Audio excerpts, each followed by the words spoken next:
Indonesia ini kan yang luar biasanya Bhinneka Tunggal Ika. Nah, menurut Gus Miftah, apakah ini kelemahan Indonesia atau kekuatan Indonesia? Sebagian kan bilang, oh harus khilafah ditegakkan. Apa itu Bhinneka Tunggal Ika? Nggak ada itu yang namanya pluralisme, apa-apa itu produk-produk nggak betul itu. Bagaimana menurut? Kenapa saya mencintai Pancasila? Sekarang begini Pak Pendeta. Jazirah Arab itu bangsanya hanya satu, namanya Arab. Ya. Tetapi terpecah belah kepada sekian banyak negara. Walaupun mereka satu. dipersatukan dengan bangsa satu dan bahasa satu, namanya bangsa Arab. satu, bahasa satu, muka sama. Ya. Kalau orang Tapi Papua bilang dorang semua muka sama. Tapi ternyata mereka tidak bisa bersatu dalam satu negara. Satu bangsa terpecah kepada sekian banyak negara. Bangsanya namanya Arab, bahasanya Arab. Agama mayoritasnya hampir sama. Hampir sama. Meskipun ada Tetapi Kristen. ternyata mereka tidak bisa bersatu. Pecah kepada sekian banyak bangsa. Banyak negara. Iya. Kita kembali ke Eropa. Geser ke Eropa. Eropa sama. Bangsanya namanya Europe. Ya. Dan mereka mayoritas dipersatukan dengan bahasa yang sama, namanya Inggris. Kulitnya sama. Kulitnya hampir sama. Tapi apa? Satu bangsa berdiri di atas banyak negara. Ada Inggris, Prancis, Italia, dan sebagainya. Mereka nggak bisa bersatu. Apa bedanya dengan Indonesia? Kenapa saya begitu cinta dengan Pancasila? Indonesia sebaliknya. Banyak bangsa hanya berdiri di atas satu negara, namanya Indonesia. Wah. Kan kita lihat. Kalau kemudian belum lagi ngomong suku ya. Ngomong kerajaan dulu aja. Dulu ada kerajaan Majapahit, ada kerajaan Sriwijaya, ada kerajaan Siliwangi. Kulitnya beda, warnanya, mukanya beda. Bahasanya berbeda. Bahasanya beda. Kita tidak dipersatukan dengan bangsa yang sama. Kita tidak dipersatukan dengan bahasa yang sama. Tetapi apa? Banyak bangsa di Indonesia bisa berdiri di atas satu negara, namanya Indonesia. Kenapa? Karena kita dipersatukan dengan nasib yang sama, sepenanggungan. Dan yang jelas kita dipersatukan dengan Pancasila yang di dalamnya ada Bhinneka Tunggal Ika. Bagaimana saya tidak mengajar dengan Pancasila? Kalau hari ini orang mengatakan Pancasila tidak cocok dengan Indonesia, siapa? Nggak ikut berjuang, nggak ikut ngisi kemerdekaan, tahu-tahu lu bilang Pancasila tidak cocok. Hasyim Asy'ari, Hadratus Syekh Hasyim Asy'ari, pendiri Nahdlatul Ulama. Beliau dikasih julukan Hadratus Syekh. Kenapa gelarnya Hadratus Syekh? Karena beliau hafal dengan ratusan ribu hadis. 6 kitab besar hadis beliau hafal. Dan beliau ridho dengan Pancasila. Lah kamu yang baru hafal hadis 1 mengatakan Pancasila tidak cocok dengan Indonesia. Ya saya ikut Mbah Hasyim dong. Betul. Makanya itulah landasan kenapa saya mencintai bangsa ini. Saya mencintai Pancasila. Termasuk di dalamnya adalah semua agama yang diakui oleh Pancasila dan undang-undang berhak menjalankan ibadah agamanya tanpa mendapatkan gangguan dari pihak manapun. Nah, menurut Gus, kenapa orang tidak bisa menerima perbedaan atau pluralitas yang ada? Saya pikir semakin tinggi pendidikannya seorang, maka dia akan semakin menjadi pribadi yang toleran. Itu artinya apa? Kalau banyak orang yang tidak toleran, ya barangkali mereka kurang pendidikan. Tapi sekarang banyak orang pendidikannya tinggi, tetapi justru ada nggak faktor politik di dalamnya? Karena hari ini banyak faktor politik identitas. Politik identitas di sini, menurut Gus, apakah lahir dari Indonesia atau justru produk asing? Bisa jadi produk asing. Karena rata-rata orang yang kemudian mempunyai politik identitas itu orang-orang justru yang lahir dari pendidikan asing. Minimal dari guru-guru asing yang mengajar. Minimal dari guru-guru asing yang mengajar. Tak pikir kalau kemudian hasanah-hasanah seperti Nahdlatul Ulama dan sebagainya tidak pernah mengajarkan itu. Gitu. Nah, Gus kecilnya di mana? Di tempat ini? Di Indonesia. Saya lahir di Lampung. Gus tapi mbah Lampung. saya Ponorogo. Saya kebetulan keturunan ke-9 dari Mbah Muhammad Besari. Muhammad Besari bin Anom Besari bin Abdullah Mursad bin Raden Demang bin Pangeran Demang bin Ratu Jogolo bin Brawo Jawa Limo. Saya kebetulan keturunan ke-9 dari Mbah Muhammad Besari. Jadi saya besar dan guru-guru saya rata-rata orang-orang yang mencintai Indonesia. Seperti Habib Lutfi bin Yahya Pekalongan, One Team Press. Ya. Beliau orangnya sangat Indonesia. Kemudian Mbah Dimyati Kendal, beliau sangat Indonesia. Guru-guru yang mengajarkan kepada saya rata-rata orang yang mencintai Indonesia. Oh, jadi makanya kalau tadi sekarang pendeta bilang, kenapa produk ini muncul, barangkali karena guru-gurunya dari asing, itu benar. Menurut Jadi saya. benar kata Gus tadi, yang pertama pintu masuk, dan yang kedua guru. Ya, kedua guru. Kalau pintu masuknya benar, gurunya benar, kamarnya benar. Dan dia akan menjadi pribadi yang benar. Dan akan jadi pribadi yang benar. Tapi kalau pintu masuknya salah, gila, keras, nggak waras, lalu gurunya tambah nggak waras, rumah itu rumah sakit jiwa. Minimal abnormal lah, minimal abnormal. Jadi Gus setuju bahwa kegaduhan-kegaduhan yang ada. Karena saya kecil di lingkungan, mungkin satu kampung itu kita hanya 3 keluarga yang orang Kristen, tapi nggak pernah ada masalah gitu, ya kan? Dan saya besar di situ dan biasa aja. Saya sekolah di mana saya satu sekolah mungkin hanya 4 murid atau 5 murid yang satu SD gitu, cuma 4 atau 5 murid yang Kristen. Saya harus belajar dari kelas 1 sampai kelas 6 ngaji, saya harus belajar 25 nama nabi, nama rasul, segala macam gitu. Saya mesti ikutin cara-caranya semua dan biasa aja gitu. Biasa aja gitu, kehidupan yang biasa gitu. Saya mempunyai prinsip begini, bahwa agama itu untuk diamalkan, bukan untuk diperdebatkan. Setuju. Meyakini agama yang kita yakini benar, itu hukumnya wajib. Tapi tanpa harus menyalahkan agama orang lain. Tanpa harus ngejustifikasi kalau agama orang saya lain bilang salah. sate kelatak ini enak, itu urusan saya. Gua punya hak apa menyalahkan lu? Tapi Kan begitu. ketika Gus bilang sate kelinci yang lebih enak, itu hak Gus. ya. Dan kadang-kadang saya Ketika mau coba saya sate memutuskan kelinci, untuk menggunakan kacamata, ya. itu hak saya dong. Pak pendeta nggak suka pakai kacamata, itu hak mata Anda gitu loh. Ya. Saya nggak bisa intervensi. Bahwa saya mengatakan yang paling nyaman itu ketika saya menggunakan kacamata hitam. Ya. Itu kan saya. Orang mau bilang aneh, Ya terserah. Oh, Gus Mita malam-malam pakai kacamata hitam kayak tukang las, ya nggak apa-apa. Oh, kayak tukang pijit, ya nggak apa-apa. kalau saya juga mau bilang kamu kenapa nggak pakai kacamata juga nggak ada urusan. Nggak ada ya urusan. kan? Kalau saya tanya, kenapa Gus Mita pakai kacamata? Iya, saya pakai kacamata. Kenapa? Karena kalau pakai kaca spion lucu.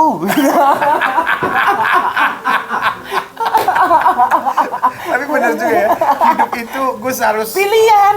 ya, hidup tuh harus kayak cermin. Kalau kita baca kitab suci itu harus jadi kayak cermin, itu ngeliat diri sendiri. Iya. Jangan kayak spion untuk ngeliat orang Lain. Dan saya bilang orang ngaji atau orang mendengarkan kajian pendeta yang Nasrani, orang ngaji sama kita yang Muslim, itu kan betul orang bercermin. Kalau kemudian kita bercermin, kita menggunakan bedak ibu-ibu itu. Kalau bedaknya nggak rata, pertanyaannya yang diratakan bedaknya atau cerminnya yang dipukulin?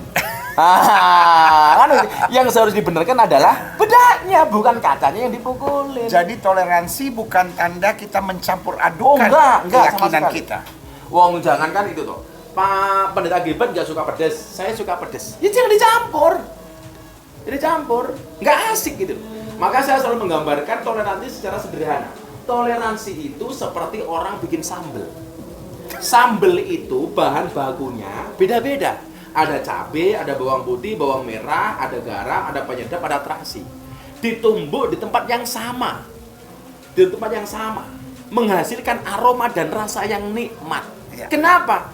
Karena mereka ditumbuk di tempat yang sama tanpa menghilangkan identitas masing-masing. Cabai tetap menjadi cabai, garam tetap menjadi garam, bawang putih jadi bawang putih, terasi tetap menjadi terasi. Kenapa rasanya enak?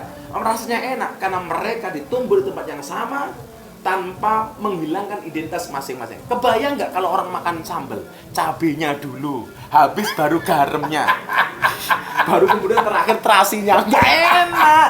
Inilah Indonesia. Tapi terasi tetap terasi. Tetap terasi. Rasanya terasi dan kita bisa coba, bisa rasa. Kan nggak bisa orang mengatakan ini cabai apa terasi. Tahu kok. Orang bisa membedakan mana cabai, mana terasi walaupun di tempat yang satu coba ya. Dan kita tahu ini cabai dicampur terasi. Iya. Tapi cabainya tetap cabai, terasinya tetap terasi. Begitu kita tinggal di negara yang namanya Indonesia ya, Kristen tetap menjadi Kristen, Islam tetap menjadi Kristen, Hindu tetap menjadi Hindu. Dan ketika kita menghargai orang Muslim, dan ketika Muslim menghargai orang Kristen, ketika kita menghargai Buddha, Hindu, aromanya nikmat. Dan itu tidak mengganggu keyakinan kita dan akidah kita. Apakah kemudian rasa terasi berubah ketika ketemu cabai? Enggak, tetap terasi. Cabai tetap menjadi cabai. Tapi mereka sendiri supaya kemudian ini aromanya nikmat, rasanya lezat, tidak boleh ada yang merasa paling berjasa. Oh, kita sama-sama tinggal di Indonesia kok. Dan kalau kita ribut, kita gaduh, yang rugi adalah Indonesia. Gua keluar dari cobek, bikin sambal nggak ada cabenya, nggak enak. Islam tidak pernah bisa menjadi besar tanpa bertoleransi. Tanpa bertoleransi. Kristen tidak akan pernah bisa menjadi semakin kuat tanpa bertoleransi. Justru dengan kita bertoleransi, setiap agama akan makin kuat dan akibatnya Indonesia makin dahsyat. Iya, dan semakin tinggi pemahaman agama seseorang akan semakin tinggi pula toleransinya. Artinya kalau kemudian orang hari ini banyak ngintoran, barangkali dia memahami agamanya saja salah. Dan kalau saya pelajari, runtuhnya kekristenan di Eropa, runtuhnya kekristenan di Amerika, seringkali terjadi karena ya perang salibnya, karena bahasa saya bilang khilafahnya Kristen gitu, karena kita terlalu radikal, kita terlalu fanatik, dan itu yang akhirnya menciptakan kebencian dan kepahitan tersendiri. Ya. Tetapi ketika kita lihat agama di Indonesia harusnya semakin kuat waktu kita bertoleransi dari dulu. Ya. Tetapi justru menjadi semakin lemah ketika timbulnya radikal-radikal Ya. ini. Saya mengatakan begini, harusnya keberadaan agama apapun di Indonesia itu harus menguatkan NKRI. Jangan keberadaan agama justru melemahkan NKRI dengan ego masing-masing. Harusnya kita karena yang tinggal di Indonesia malu dong kalau agama kita tidak memberikan sumbangsi kepada bangsa ini. Dan tidak menjadi teladan. Dan tidak menjadi teladan.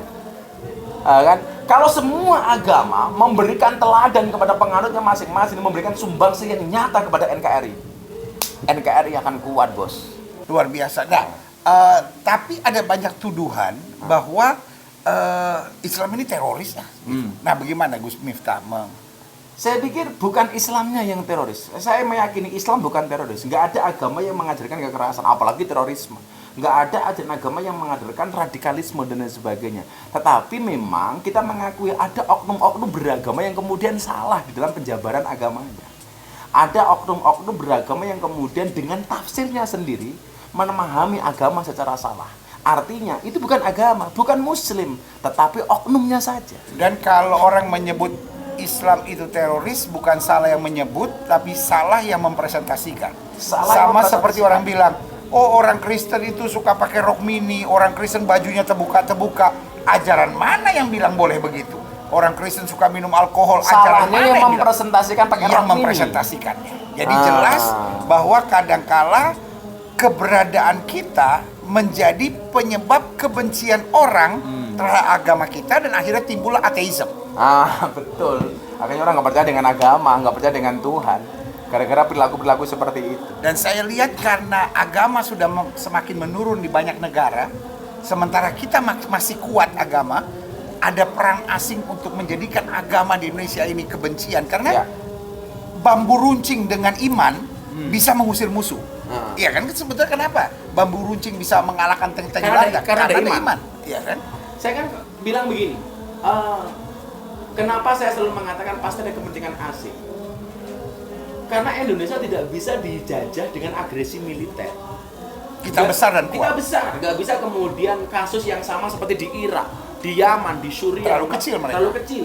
Mereka dijajah dengan agresi militer, selesai. Indonesia nggak mungkin bisa, bos.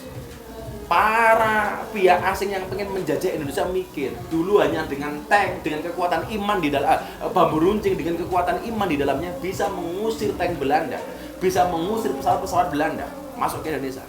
Apalagi hari ini Indonesia lebih dari bambu runcing. Makanya apa? Ada satu sisi yang kemudian bisa mereka masuk. Apa? Sisi akidah. Maka kita diadu sesama akidah kita. Yang Islam diadu sesama Islam. Dulu orang Islam diadu dengan orang Nasrani. Orang Islam diadu dengan orang Islam. Sekarang bisa jadi orang Kristen diadu dengan orang Kristen sendiri, orang Islam diadu dengan orang Islam sendiri. Begitu kita ribut hanya persoalan akidah dan ideologi, mereka datang ngerok kekayaan sumber daya alam kita. Apa kita nggak mikir? Mikir. Satu kata itu, mikir. Makanya dalam Al-Quran banyak bahasa afala ta'qilun. Apa kamu nggak bisa berpikir? Stop membuli, stop nyerang, ya kan? Stop buat gaduh, mikir. Jadi kesimpulan kita, kamu hebat kalau kamu waras, kalau kamu mikir, kalau kamu menebarkan kasih, kalau kamu menebarkan damai, dan kalau kamu bikin hidup menjadi asik. Makanya dalam Al-Quran tuh banyak bahasa afala ta'qilun, apa kamu nggak berakal? Afala tatafakkarun, apa kamu nggak berpikir? Makanya itu tadi PR kita, mikir. Jadi mari kita berpikir apa yang harus kita pikirkan. Sudahkah kita membawa kesejukan dengan iman kita? Lalu yang kedua, sudahkah kita mendatangkan kesejukan di keluarga kita masing-masing? Dan yang ketiga, sudahkah kita membawa kesejukan di tengah komunitas kita masing-masing? Dan juga yang paling penting, adakah kita mikir ada peran asing untuk terus menciptakan kegaduhan? Karena mereka melihat Indonesia itu seksi. Ini kebanyakan kebanyakan ceramah di tempat klub malam. Jadi istilahnya bikin saya kaget-kaget, saudara. Indonesia itu seksi. Untuk asing, untuk apa? Mengeruk kekayaan alamnya. Indonesia kaya, bos. Indonesia kaya dan ada upaya asing mau mengkeruk kekayaan alam Indonesia. Dan nggak bisa dengan cara agresi militer, akhirnya dengan cara menciptakan kegaduhan, dan akhirnya itu yang terjadi. Indonesia harus tetap kuat. Gus, mungkin ada pesan untuk kawan-kawan?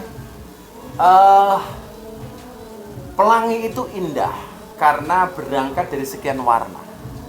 Dan Indonesia bisa indah karena begitu banyak warna yang ada di dalamnya. Baik warna suku, warna budaya, bahkan warna agama. Maka kalau kemudian kita pengen melihat keindahan itu terjadi, tentunya pertahankan warna masing-masing tanpa harus menghakimi warna orang lain jelek.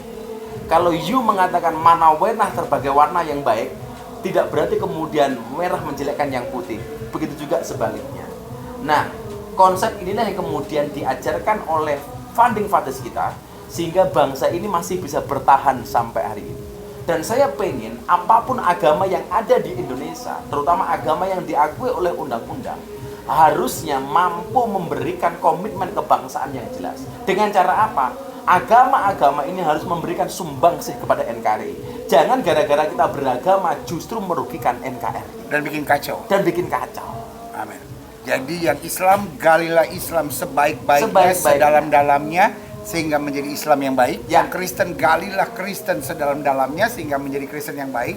Jangan Islam menggali Kristen untuk menyerang Kristen, jangan Kristen menggali Islam untuk menyerang Islam. Jadi kita sibuk masuk kamar orang untuk bikin kacau, ya kan? Tetapi biarlah kita bangga dengan iman kita, dan karena kita bangga dengan iman kita, kita menghargai orang lain. Dan agama itu diciptakan untuk menilai kita sendiri, bukan untuk menilai agama orang lain. Jadi harus jadi cermin, bukan jadi kaca spion. Jadi kaca spion. Kalau kaca cerminnya kita lihat sendiri. Kalau kaca spion lihat orang lain. Tapi apapun itu, kenapa kaca mobil bagian depan itu jauh lebih besar daripada kaca spion? Karena masa depan bangsa ini jauh lebih besar daripada masa lalu. Nah, jadi jelas kita bisa berkesimpulan, toleransi bukan sebuah kejahatan. Toleransi bukan sebuah kejahatan, toleransi bukan sebuah kriminalitas. Dan tidak pernah ditentang oleh agama apapun. Dan tidak pernah ditentang oleh agama apapun. Karena agama saya mengajarkan toleransi. Apa batas-batas toleransi menurut? Batas-batas toleransi tentunya persoalan muamalah. Kalau persoalan akidah tidak bisa ditawar-tawar. Karena dalam bahasa Al-Quran, lakum dinukum waliyadin. Untukmu agamamu dan untukku agamamu. Persoalan hablum minallah, urusan kita dengan Tuhan masing-masing dong. Tapi hablum minannas, karena Al-Quran mengatakan duribat alaihimudillatu aina masukifu illa bihabli minallah wa habli minannas. Dimanapun manusia akan tertimpa kehinaan, kecuali dia bisa menjaga dua hal. Hubungannya dengan Allah yang disebut hablum minallah, dan hubungan sesama manusia yang disebut dengan hablum minannas. Hubungan dengan Tuhan tidak bisa ditawar-tawar. Akidahnya Pak Gilbert dengan saya tidak bisa disatukan. Dan bahkan sesama Islam pun berbeda akidahnya kadang-kala. Metodologinya macam-macam, organisasinya macam-macam. Tetapi kalau persoalan muamalah, saya buka puasa. Karena kadang-kala rakaatnya aja beda kan dalam sembahyang kan jumlahnya kan. Kalau rakaatnya sama, tapi tata caranya yang berbeda. Yang satu pakai kunut, yang satu enggak, dan lain sebagainya. Dalam persoalan muamalah, saya buka puasa ditemani sama Pak Gilbert, nggak ada masalah. Satu saat Pak Gilbert ada Natalan, Gus saya mau makan-makan nih, makan-makan di restoran, mbok datang. Kenapa enggak? Kan kita masalah. Wong saya tidak menghadiri peribadatan Anda, saya menghadiri makan-makan saja kan. Gus saya ulang tahun yuk makan bareng sama saya, masa nggak boleh? Tapi karena saya pendeta ulang tahun ada baca doa misalnya. Baca doa. Ya doanya silakan menurut Pak Pendeta. Kita tidak bisa mencampurkan doanya Pak Pendeta dengan saya. Tetapi soal makan-makannya bisa bareng dong. Gitu. Iya. Benar kata Alkitab juga saudara, bahwa kasihilah Tuhan Allahmu dengan segenap hatimu, segenap akal budimu, segenap jiwamu, segenap kekuatanmu. Itu urusan vertikal kita. Tapi kasihilah sesamamu manusia, ya kan? Bukan kasihilah sesamamu yang seiman. Kasihilah sesamamu manusia, ya kan? Manusia itu kadang-kala ada yang baik, ada yang nyebelin, ada yang nggak cocok sama kita. Tetapi tetap perintahnya kasihilah sesamamu manusia seperti dirimu sendiri. Kadang-kala saya ngelihat gini, Gus, orang kadang-kala bisa baik sama ikan koi, ya kan? tapi nggak bisa baik sama orang beda agama. Orang bisa baik sama kucing, ya kan, kucingnya dipeluk-peluk, kucingnya diajak jalan, kucingnya dikasih makan. Tapi kalau orang beda agama dia buang muka. Bahkan orang bisa baik dengan anjing, tapi nggak bisa baik dengan temannya sendiri kan. Makanya tadi kita bilang apa? Itulah bedanya Amerika dengan Indonesia. Di Amerika anjing dianggap teman. Anjing dianggap Di teman. Indonesia teman kayak anjing. Saudara gue yang kasih dalam Tuhan, ini percakapan yang sangat menarik. Dan pasti akan ada percakapan berikutnya, insya Ada Allah. percakapan berikutnya selama sate kelatak ini ada di sini, saudara. Karena pokoknya ini sate kelataknya Gus Miftah. Kalau saudara tinggal di daerah Jawa Tengah dan sekitarnya, perlu datang ke pesantren. Dan pesanan kita terbuka untuk siapapun. Orang Aji, saudara. Minimal kalau sudah bukan bagian dari pengajian, minimal ada sate kelatak di sini. Saya terima kasih Pak Gilbert mau hadir di pondok ini, dan saya yakin kok kehadiran Pak Gilbert ke pondok tidak akan pernah melunturkan akidah Pak Gilbert. Saya selalu mengatakan begini, kalau saya menggunakan dan juga tidak pernah melunturkan iman saya. Walaupun saya kemudian ceramah di bawah salib yang viral waktu itu tidak akan menghilangkan sinyal ketuhanan saya. Amin. Karena kebetulan sinyalnya bagus. Gitu. Demikian juga beliau datang ke pondok pesantren tidak akan menghilangkan sinyal beliau. Nah, tapi ini ora aji dulu. Ora aji itu artinya no value. Tidak ada harganya. Tidak. Karena manusia itu apa sih? Manusia itu berharganya di mana? Yang di bawah semuanya kotoran, mata isinya kotoran, telinga kotoran, hidung kotoran, apalagi perut. Hebatnya di mana? Itu sebenarnya kemudian mengingatkan kepada kita bahwa kemudian kita tuh nggak ada apa-apa. Bagaimana kita membersihkan kotoran itu dengan baik, dan jangan buang kotoran sembarangan. Makanya jangan buang kotoran sembarangan. Makanya mulianya manusia itu bukan pandai, tapi di hatinya masing-masing. Maka saya ketika ceramah sama anak klub malam, saya bilang, saya dulu pernah menghadiri pameran batu akik, rame-ramenya batu akik. Iya, pernah. Itu ada batu akik, tulisannya Allah. Waktu itu ditawar sekian miliar. Batu akik, di dalamnya ada kalimat Allah, harganya miliaran rupiah. Itu baru batu akik. Itu baru batu akik, benda mati. Kalau benda mati saja ada tulisan Allah di dalamnya, harganya bagaimana dengan hati manusia ketika di dalamnya ada Allah? Amin. Nah, itu nama pesantrennya Ora Aji. Terus nama masjidnya? Al-Bejaji. Nah, Al-Bejaji itu sebaliknya. Kalau Ora Aji tidak ada nilainya, kalau Bejaji itu bernilai. Saya berharap orang yang masuk pondok tidak berharga, begitu keluar pondok minimal ada baik-baiknya dikit. Karena harga hidup manusia tergantung Tuhan yang ada di dalam hatinya, ya kan? Kalau batu akik ada nama Tuhan aja menjadi berarti. Apalagi hati. Apalagi kita. Saya Gilbert Lumoindong bersama dengan Gus Miftah di pesantren Ora Aji di Sleman ini mengingatkan buat setiap saudara, kamu hebat. Sampai berjumpa program berikutnya.